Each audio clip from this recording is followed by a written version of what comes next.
맞아요. 믿음으로, 말씀으로 그렇게 하나님 앞에서 신실하게 묵묵히 살아가는 우리 모두가 됐으면 좋겠다, 그런 생각이 들었습니다. 여러분 잘 지내셨습니까? 네, 한 주만인데 정말 보고 싶었고 만나서 반갑습니다. 우리 옆에 분에게 보고 싶었다고 그렇게 한번 고백해 볼까요? 보고 싶었습니다. 네, 만나서 반갑습니다. 네. 지금 청소년이 자녀인 부모들 걱정들 좀 되시지 않습니까? 저도 이제 자녀가 5학년짜리가 있는데 이 성교육을 어떻게 시켜줘야 되나, 이게 참 고민입니다. 그냥 정말 목욕탕 옛날에 한번 데리고 갔으면 됐는데 정말 걱정이 되고, 한 번은 아이하고 이제 태블릿 PC로 이 뭐죠? 성경 어플을 클릭을 했는데 이제 팝업들이 뜨잖아요. 광고들이 있고 깜짝 놀랐습니다. 얼굴이 뜨거워가지고 너무 야한 광고 동영상들. 이게 정말 같이 아이와 이제 뭘 못 보겠어요. 그 정도로 좀 심각합니다. 여러분 공감하십니까? 정말 심각해요. 오늘 주제가 좀 민감한데 지금 한국의 성문화는 끝을 향해 가고 있다라고 저는 봐요. 정말 장난이 아닙니다. 아름답고 또 신성한 성이 많이 개방적이죠. 물론 개방적은 좋은 표현, 얌전한 표현이고, 문란하고 음란하고 정말 타락해졌어요. 그런데 문란하고 타락한 이 결과도 심각하지만, 이 결과 심각해요. 이거 우리가 꼭 이거 짚고 넘어가야 돼요. 결과도 심각하지만 더 심각한 게 있어요. 더 문제는 우리의 인식입니다. 무감각해져 버렸어요.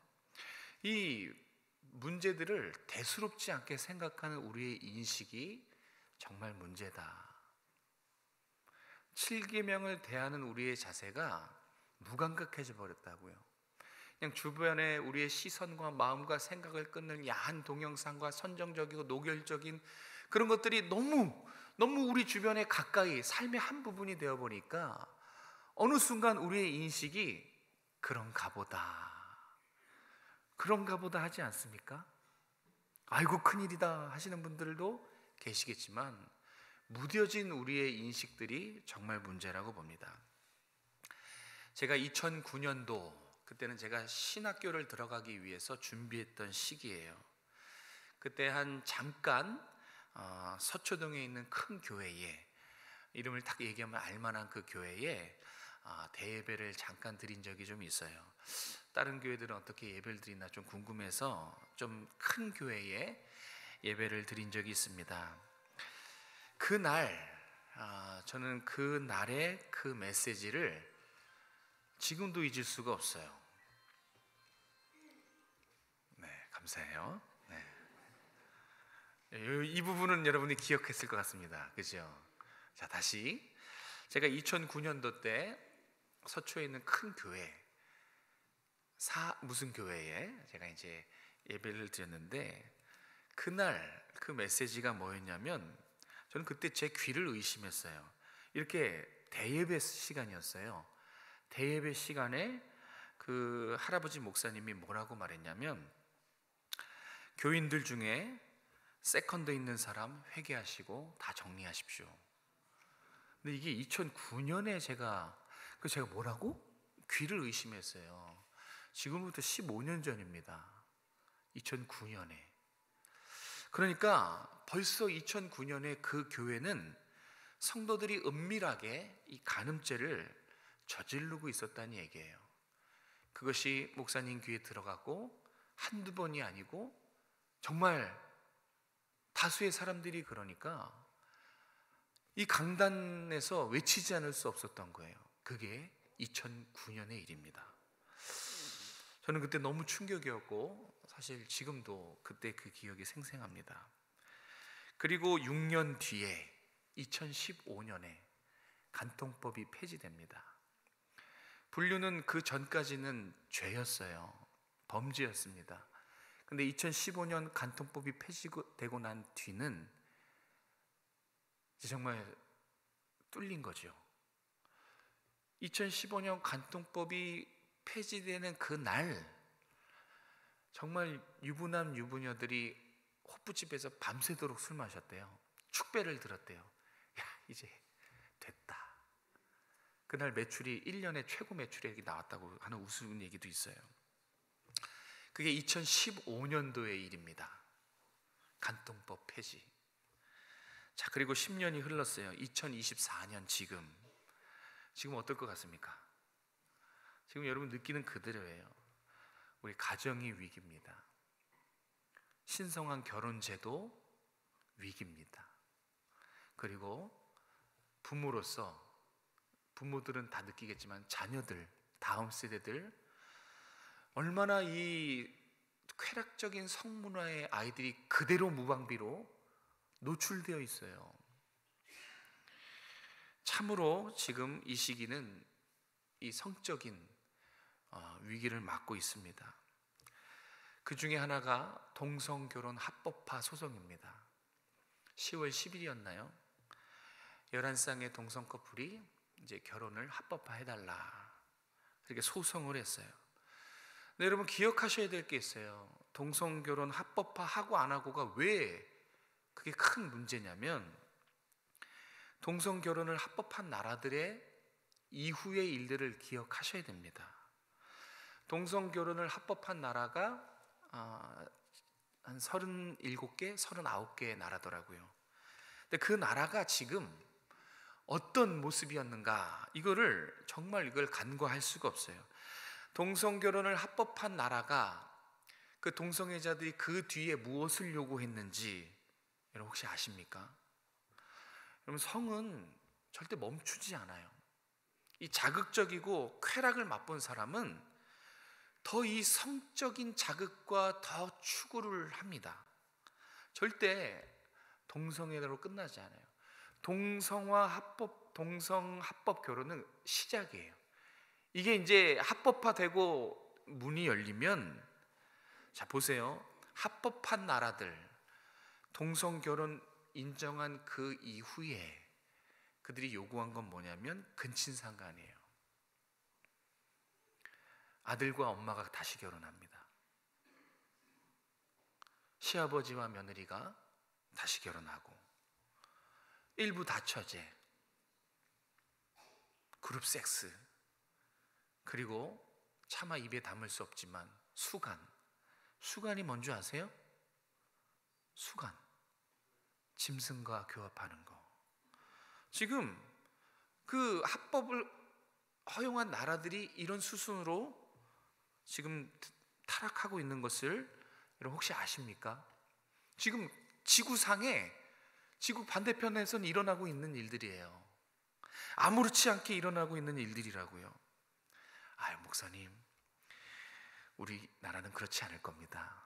우리나라가 얼마나 동방예의지국입니까? 저는 이게 정말 무섭다고 생각해요. 여러분, 그렇게 되지 않으리라고 어떻게 장담하십니까? 이런 근거 없는 확신, 감성팔이로는 절대 막을 수 없습니다. 이제 우리가 하나님이 7계명을 왜 주셨는가? 이 7계명을 정말 진지하게 생각해 볼 때가 됐어요. 오늘 이 시대에 정말 지켜지지 않는 법 중에 하나가 7계명입니다. 다시 말해서 반드시 사수하고 지켜야 돼요. 다시 꺼내봐야 돼요. 그냥 간음하지 말라 정도로만 끝나는 게 아니라 의미라든지 하나님이 왜 이 계명을 주셨는지 이제 우리가 7계명을 주신 이유에 대해서 진짜 고민하고 진지하게 다시 생각해 볼 때라고 저는 생각됩니다. 이 결혼과 가정과 다음 세대와 아주 긴밀하게 직결된 계명이 7계명이에요. 7계명이 뚫리면 지금 보십시오. 결혼제도 거의 위태하지 않습니까? 가정이 얼마나 지금 무너졌습니까? 다음 세대가 살아갈 세상이 참으로 걱정이 됩니다. 직결되어 있어요. 이 7계명과. 그래서 이제 제대로 7계명의 의미를 알고 또 왜 지켜야 되는지를 알고 이제 우리 이 목숨 걸고 지켜야 됩니다. 적어도 우리 다음 세대들이 정말 건강하고 순결한 가정을 만들고 그런 결혼 생활을 할 수 있도록 우리가 이 7계명 잘 알고 지켜야 될 줄로 믿습니다. 그럼 첫 번째로 7계명을 주신 이유입니다. 하나님이 7계명을 통해서 지키고 싶어하는 것이 있어요. 다름 아닌 신성한 결혼 그리고 경건한 가정입니다. 하나님이 지키고 싶어하는 것 한번 따라해 볼까요? 신성한 결혼, 경건한 가정. 하나님이 지키고 싶은 거예요. 하나님을 나의 주인으로 섬기는 우리도 마찬가지로 이거 지켜야 됩니다. 신성한 결혼과 경건한 가정. 이 7계명의 원어적인 정확한 표현은 조금 더 강조를 해요. 절대 불법적인 성관계를 하지 말라. 이게 조금 더 구체적인 표현입니다. 절대 불법적인 성관계를 하지 말아라. 우리는 가늠하지 말라 이렇게 번역했지만 독일 성경, 네덜란드 성경, 미국 성경책은 이것을 이렇게 표현해 놨어요. 결혼을 깨트리지 말아라. 가정을 깨트리지 말아라. 독일 성경책은 그렇게 번역이 되어 있어요. 그러니까 이혼하지 말아라, 결혼 관계를 지켜라. 이 두 가지 의미를 강조하고 있다는 것을 알 수 있어요. 결혼을 깨트리지 말아라. 가정을 깨트리지 말아라. 그렇게 독일인들과 네덜란드인, 미국인들은 이걸 그렇게 번역을 합니다. 이것만 봐도 알 수 있죠. 7계명이 창조 질서와 연결되어 있어요. 가정, 그리고 결혼제도, 그리고 다음 세대와 아주 긴밀하게 연결되어 있다는 것을 우리는 기억해야 됩니다. 성은 참 신비로우면서도 파괴적이에요. 극단적인 양면성을 가진 것이 성입니다. 예를 들어서 이 성을 하나님 뜻에 합당하게 사용하면 가정과 결혼 제도에 아주 큰 유익이 있어요. 그런데 이 성을 인간의 욕망과 쾌락을 위해 사용한다면 가정이 파괴됩니다. 결혼 제도를 무너뜨립니다. 해악이 있을 수 있어요. 저는 여러분들에게 정말 이 부분들 다시 한번 강조하고 싶어요. 하나님 뜻에 사용해야 돼요.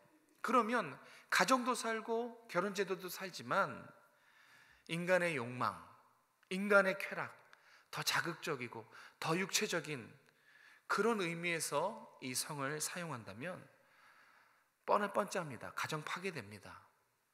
그리고 결혼제도 무너집니다. 정말 우리가 지금 느끼고 있는 그런 삶의 현장이 그와 같지 않습니까? 얼마나 우리가 이 성을 잘못 사용했길래 정말 가정이 무너지고 또 결혼제도가 많이 바뀌고 있는 것을 볼 수 있어요. 그런 해악들을 우리가 보고 있으면서 뒷짐지고 있는 거, 7계명을 간과하는 것은 정말 저는 어리석은 행위라고 생각합니다. 그럼 여기서 반드시 확인해야 될 것은, 그럼 정말 하나님이 말씀하시는 불법적인 성이 무엇인가 라는 것, 이것을 한번 확인해 보고, 그리고 이것이 성경에 명시되어 있는가, 그것을 한번 확인해 보도록 하겠습니다. 여러분, 생각 외로 성경은요, 이 불법적인 성에 대해서 아주 명확하게, 정말 아이들 용어로 빼도 박도 못하게 아주 명확하게 이 불법적인 성을 가르쳐주고 있다는 사실, 혹시 알고 계십니까? 성경에 분명히 말씀하고 계세요. 제 이야기가 아니라 하나님의 시선으로 이 불법적인 성을 어떻게 바라보고 계시는지 그것을 오늘 한번 직접적으로 살펴보려고 합니다. 자, 관련된 말씀은 레위기 20장입니다. 레위기 20장에 가면 소제목이 붙어요. 반드시 죽여야 할 죄에 대해서 말씀하십니다. 그게 레위기 20장이에요. 반드시 죽여야 될 죄. 그런데 여기에 하나님이 불법적으로 규정한 성이 명시되어 있어요. 자, 스크린 한번 띄워주시겠습니까? 제가 일부러 찾아서 정리해 왔어요. 자, 레위기 20장 10절에 보면, 자, 레위기 20장 10절 말씀을 같이 읽겠습니다. 시작. 누구든지 남의 아내와 간음하는 자는 그 남자와 여자를 반드시 죽일지니라. 아멘. 어렵습니까? 안 어렵죠. 저거 다 누구든지 이해할 수 있어요. 누구든지 남의 아내, 남의 남편을 간음하는 자 어떻게 하라고요? 반드시 죽일지니라. 하나님이 허락하신 성은 유일하다는 거예요. 부부관계. 부부관계에서만 성을 허락하셨어요. 따라서 혼전성 관계, 이거 하나님 허락하시지 않습니다. 혼전성 관계는 잘못된 것입니다.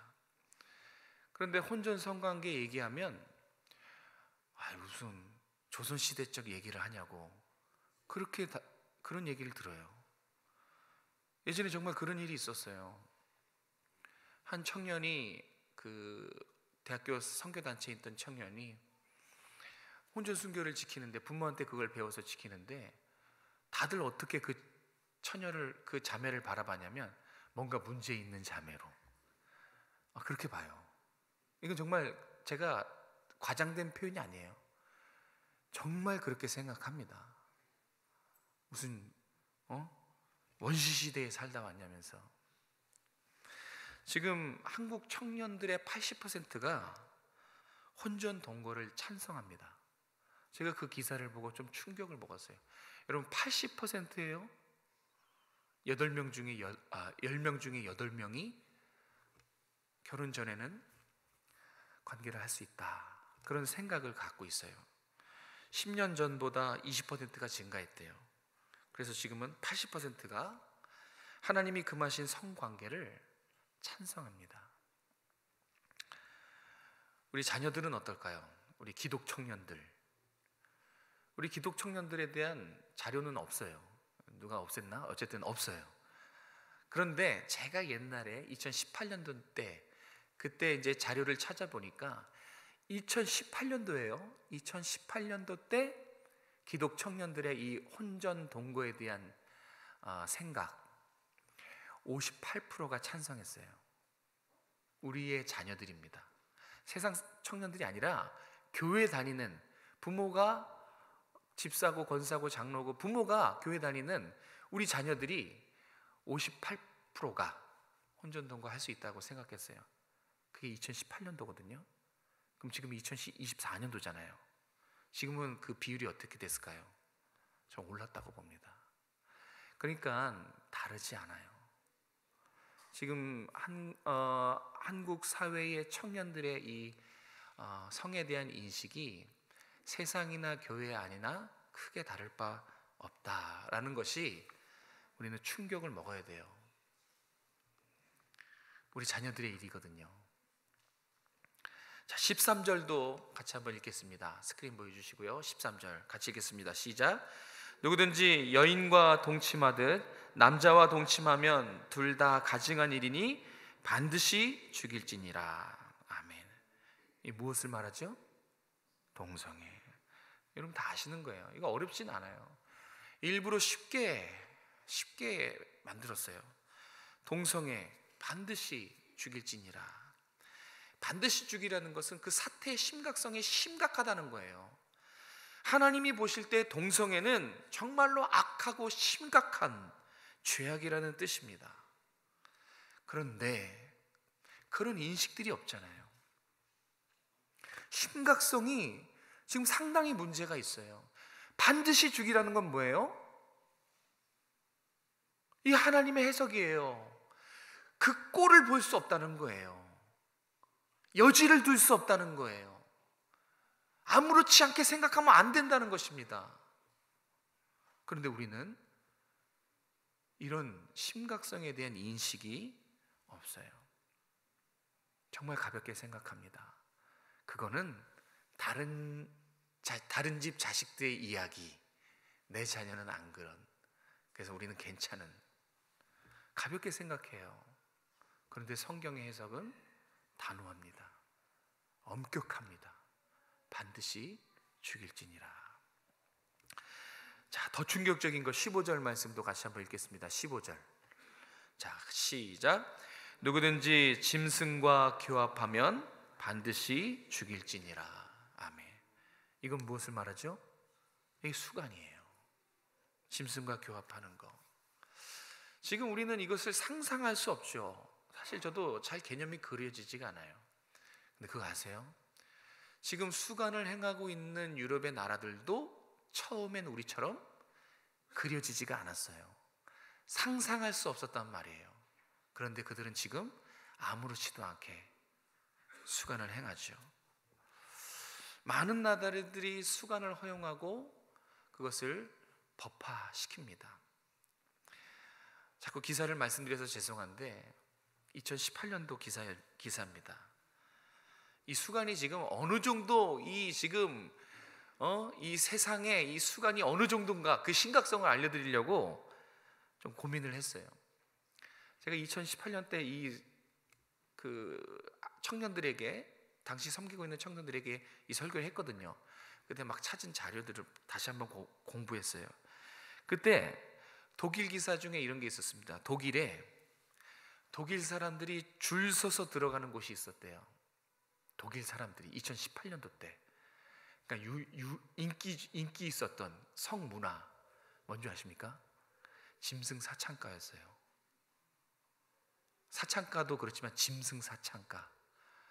2018년도 때 독일인들에게 아주 유행을 했대요. 그 정도입니다. 여러분 2018년도고 지금 2024년도거든요. 이 수간도 먼 나라 이야기가 아니에요. 그리고 한번 생각해 보세요. 지금 레위기 20장에 이런 법들이 제정된 건 그때에도 이런 법들이 있었다는 얘기예요. 정말 이 타락한 성의 물결은 뿌리가 아주 깊어요. 오늘날 우리도 아주 큰 도전을 받고 있는 것 중에 하나가 이 자극적인 성, 쾌락적인 성입니다. 정말 이제는 갈 때까지 가고 있는 것을 볼 수 있어요. 자, 다시 성경을 주목해 볼게요. 자, 이 타락한 성, 이것을 범한 사람들에게 아까 우리 노란 글씨 봤죠? 일관되게 성경이 내린 벌이 있어요.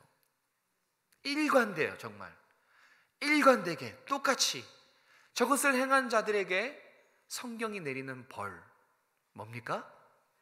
반드시 죽일지니라. 반드시 죽여라. 성경이 말씀하시는 이 동성애와 타락한 성에 대한 벌이 반드시 죽여라요. 조금도 봐주지 않습니다. 조금의 여지도 봐주지 않고 정말 가차없이 죽이라고 명령합니다. 여러분, 이거를 우리가 주목해야 돼요. 심각성을 알아야 되고, 왜 성경이 이렇게 조금의 여지도 주지 않고 인정사정 봐주지 않고 반드시 죽일지니라, 반드시 죽일지니라, 반드시 죽일지니라, 왜 이렇게 일관되게 명령 내리는가? 그것은 간음이 가져오는 결과 때문에 그렇습니다. 타락한 성은요, 문란한 성은요, 하나님이 명하지 않은 이 불법적인 성은 반드시 하나님의 창조 질서를 파괴시킵니다. 신성한 결혼을 파괴하고요, 하나님이 기뻐하시는 가정을 무너뜨립니다. 지금 우리 주변에서 보고 있지 않습니까? 이 시작되고 있는 거예요. 사탄이 노리는 노림수예요. 사탄의 목표는 하나님 나라를 흔들고 무너뜨리는 거예요. 전복시키는 거란 말이에요. 그런데 사탄이 하나님을 상대할 수 없으니까 백성들을 공격하고 가정들을 무너뜨리려고 하는 거예요. 그렇게 해서라도 하나님 나라를 전복시키는 것, 이것이 어둠의 영 사단의 목표입니다. 이것을 막기 위해서 우리에게 7계명을 허락해 주시고 반드시 지켜라, 절대 불법적인 성을 행하지 말라라고 가르쳐 주신 거예요. 이게 이제 구약의 법이었고요, 이 어미한 구약의 법이 신약으로 넘어와서 어떻게 해석하는지도 같이 한번 살펴볼 거예요. 두 번째로 예수님이 이 계명을 어떻게 해석하는지 한번 마태복음 5장 27절에서 28절 말씀 같이 읽어보겠습니다. 시작. 또 간음하지 말라 하였다는 것을 너희가 들었으나 나는 너희에게 이르노니 음욕을 품고 여자를 보는 자마다 마음에 이미 간음하였느니라. 아멘. 구약에 보면 행위와 물리적으로 접근했다면 이 법을 예수님이 어떻게 해석하는지 보세요. 마음으로 짓는 죄예요. 음욕을 품는 것은 행한 게 아니라 마음으로, 생각으로 음욕을 품었다는 건데, 그럴 때 뭐라 그래요? 이미 간음했다. 그럼 구약에서 간음하면 어떻게 했어요? 죽였어요. 그러니까 예수님이 이 구약의 법을 신약에 와서 마음으로도 생각으로도 간음한 것도 똑같이 행동한 것과 같은 간음으로 보고 계신다는 거예요. 이것은 예수님이 우리에게 이 간음에 대해서 고통스럽게, 절망스럽게 하려고 하는 것이 아니라 회개로 우리를 초청하시는 것입니다. 두 번째로 우리가 알고 있어야 될 게 7계명과 관련돼서 예수님이 오신 이유입니다. 예수님은 타락한 성에 무너진 우리들에게 아름다운 성, 순결한 성을 다시 회복시키기 위해서 이 땅에 오셨다는 것입니다. 그래서 우리 힘으로 이것을 극복하려고 노력하려고 하는 마음을 내려놓고 용서하시는 예수님을 바라보라는 것이 두 번째 대지의 메시지입니다. 하나님이 처음에 남자와 여자를 창조하십니다. 그리고 부부로 맺어주시고 생육하고 번성하라고 가정의 목적을 말씀해 주셨어요. 이때만 해도 하나님이 허락하신 성은 아름다웠어요. 신성했고 순결했습니다. 그 내용이 창세기 2장에 나와요. 그 내용을 창세기 2장 25절에 이렇게 표현합니다. 이 부부와의 순결하고 아름다운 성을 창세기 2장 25절에 이렇게 표현합니다. 아담과 하와가 두 사람이 벌거벗었으나 부끄러워하지 아니하였더라. 이 정말 숭고하고 하나님이 허락하신 그 아름다운 성을 잘 표현한 겁니다. 그런데 이 순결하고 아름다운 성이 얼마 못 가서 와르르 무너져 내려요. 왜 그렇죠? 죄 때문에. 죄를 지어서 부부 관계가 깨져버린 거예요. 그래서 부부 사이에 아름답고 순결했던 모든 행위들, 여기는 성도 포함된 겁니다. 그 모든 순결했던 행위들이 타락하고 속되고 저속하고 완전히 바닥으로 추락해져 버렸어요. 무엇 때문에요? 죄 때문에. 죄 때문에 아름다운 성이 타락해져 버렸습니다. 그래서 사람들은 이제 더 이상 이 순결한 성을 추구하지 않고요, 대신에 쾌락과 정욕을 만족시켜주는 자극적인 성, 육체적인 성, 쾌락적인 성, 여기에 더 추구하고 목말라 하게 된 것입니다. 뭐 때문에요? 죄 때문에. 다윗도 이 부분에서 넘어졌어요.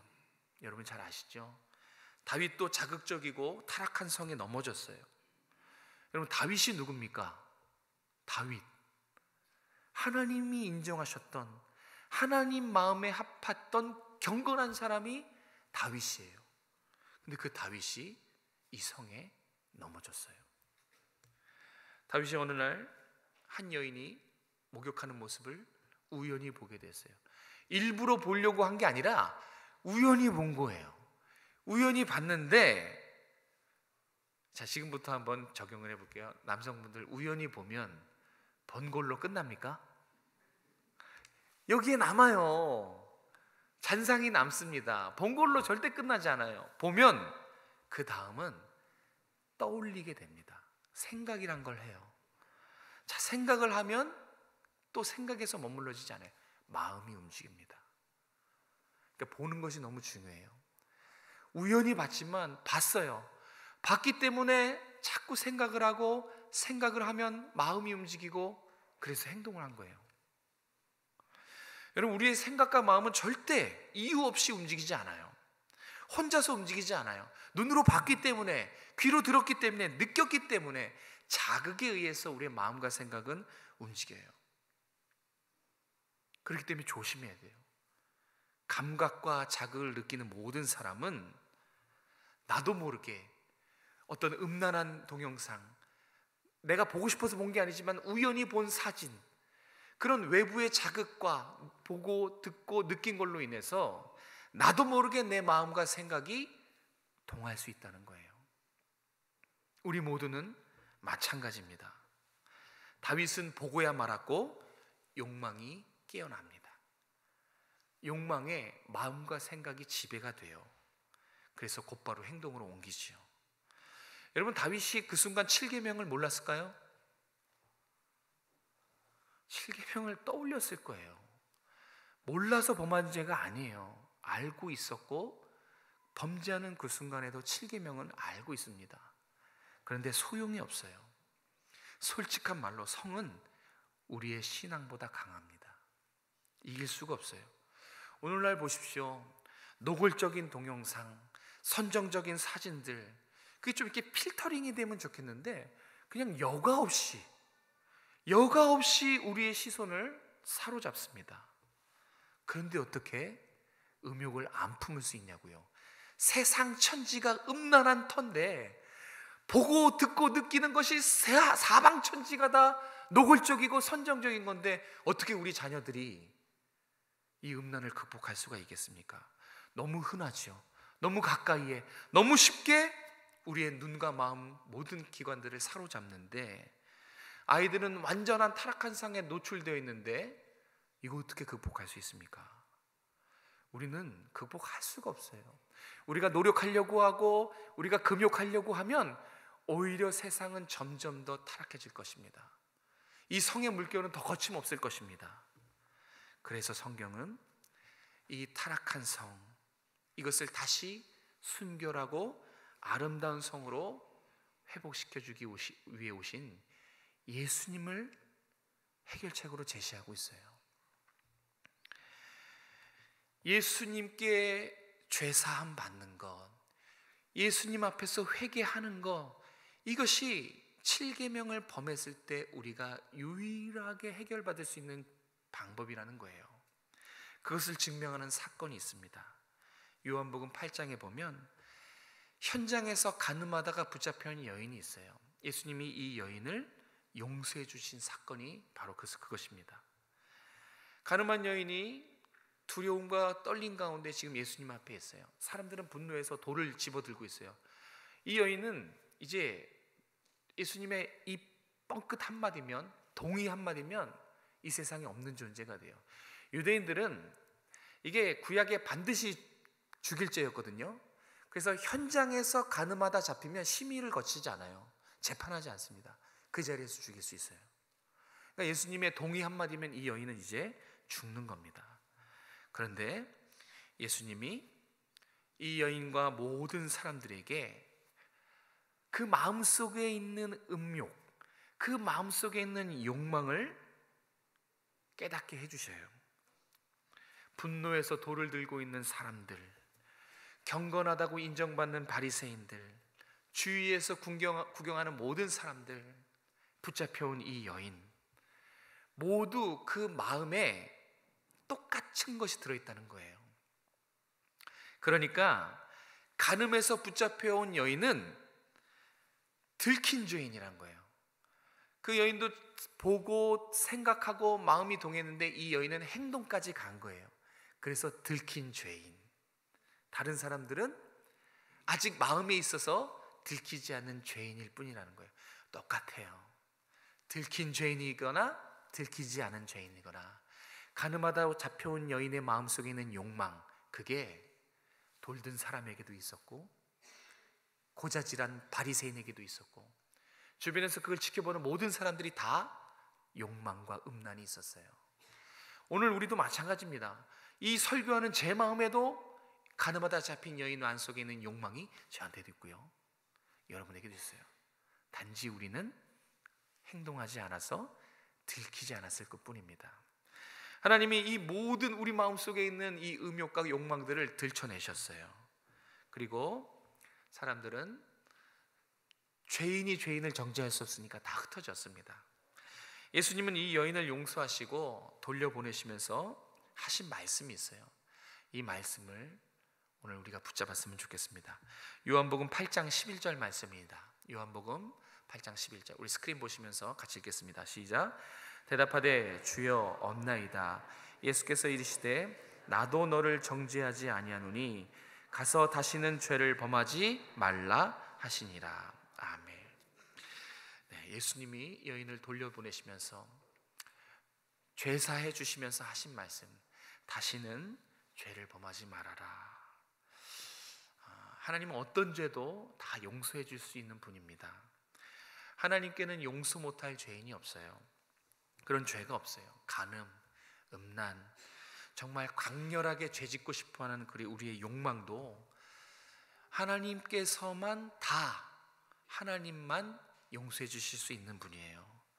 그렇게 용서해 주시기 위해서 하나님이 하늘 보좌 버리고 사람이 되셨습니다. 그리고 십자가 위에서 우리 모든 죄를, 우리가 지은 모든 죄, 그리고 앞으로 지을 모든 죄, 거기에 간음도 포함됩니다. 그 모든 죄를 십자가 위에서 당신께서 하나도 남김없이 다 가져가셨어요. 용서해 주셨다는 말입니다. 여러분, 이 사실을 믿으십니까? 이 사실을 믿는다면 오늘 하나님이 이 여인에게 하셨던 말씀 우리도 지켜야 돼요. 다시는 간음죄를 범하지 말아라. 예수 믿고 구원받은 우리가, 이제 7계명을 안 우리가 어떻게 살아야 됩니까? 다시는 간음죄를 범하지 말아라. 이 하나님 말씀을 붙들고 지키며 사는 것밖에 없어요. 돌려서 말하면 이제 우리는 순결한 그리스도인으로 살아야 됩니다. 그리스도의 십자가 사랑은 순결합니다. 여러분에게 주신 사랑, 하나님이 베푸신 사랑은 순결한 사랑이에요. 우리도 타락한 성이 아니라, 자극적인 성이 아니라, 세상의 선정적이고 노골적인 성이 아니라 순결한 성, 순결한 그리스도, 순결한 가정으로 다시는 간음죄를 범하지 말며 살아야 된다는 것입니다. 왜 그렇습니까? 가정을 지켜야 되기 때문에, 창조 질서를 지켜야 되고, 우리 다음 세대들의 아름다운 성, 아름다운 부부관계를 지켜내기 위해서, 그것이 하나님이 우리에게 요구하시는, 우리에게 원하시는 간절한 바람이라는 것입니다. 하나님이 원하시는 것은 부부가 언약 안에서 서로 신뢰하고 사랑하면서 믿음의 가정, 후손들을 세워나가는 것, 이것이 하나님이 원하시는 것입니다. 그래서 부부가 먼저 아름답고 순결한 성을 지켜야 돼요. 언약으로 맺어진 부부의 관계 지켜내야 됩니다. 그렇게 했을 때 자손들이 부모의 신앙과 창조 질서를 보존하고 유지해 나갈 수 있어요. 그런 의미에서 우리에게 7계명을 허락하신 것입니다. 말씀을 정리합니다. 사랑하는 성도 여러분, 성경에 이런 표현이 있습니다. 우리의 몸은 하나님이 거하시는 거룩한 성전이다. 그러니까 여러분, 한 사람 한 사람은 여러분 안에 하나님이 거하시는 하나님의 전이라는 것입니다. 거룩하신 하나님이 우리 안에 계신다는 것을 믿는다면 이젠 속되고 타락한 성들을 끊어내야 돼요. 보지도 않고 듣지도 않고 느끼지도 않고 이제 동영상 다 삭제하고 그래야 된다는 것입니다. 안 그러면 가정을 지킬 수가 없어요. 안 그러면 순결한 그리스도인으로 살아갈 수가 없어요. 여러분, 이 간음죄만큼은 이기는 방법이 달라요. 다른 모든 죄는 싸워서 이겨야 돼요. 그런데 간음죄만큼은 피해서 이깁니다. 그만큼 강력해서 이길 수가 없다는 거예요. 원천봉쇄가 답이에요. 여러분, 이 7계명을 이제 아셨으니까 잘 지키시길 바랍니다. 보지도 않고 듣지도 않고 느끼지도 않고 다 삭제하고 완전히 끊어내야 됩니다. 그리고 하나님이 주신 언약 안에서, 말씀 안에서 믿음의 가정, 경건하고 또 순결한 그리스도의 가정, 부부관계 세워나가시기를 주님의 이름으로 축복합니다. 기도하겠습니다. 하나님, 오늘 우리에게 말씀하여 주시니 감사합니다. 계명이 무너진 시대에 특별히 타락한 성이 정말 이 물결이 엄청납니다. 하나님, 이 골리앗 같은 세상의 성문화 앞에 하나님 우리 넘어지지 않게 도와주시고 정말 끊어내고 절단하고 끊어내며 원천봉쇄하며 하나님 말씀을 지켜 행하며 이제는 순결한 그리스도인으로, 순결한 그리스도의 가정으로 우리를 지키고 다음 세대를 지켜내는 우리 부모 세대들이 다 될 수 있도록 축복하여 주시옵소서. 하나님, 동성 합법 결혼 막아주시고 포괄적 차별 금지법 막아주시고, 하나님 이제는 정말 새롭게 되어질 수 있도록 예수님 앞에 달려나와서 회개하고 우리의 지난날의 모든 7계명을 범한 것들, 타락한 것들을 회개하며 끊어내며 이제 거룩한 주님의 백성으로, 거룩한 주님의 가정으로, 교회로 세워져 나갈 수 있도록 은혜 베풀어 주시옵소서. 거룩하신 예수님의 이름으로 감사하며 기도드렸습니다. 아멘.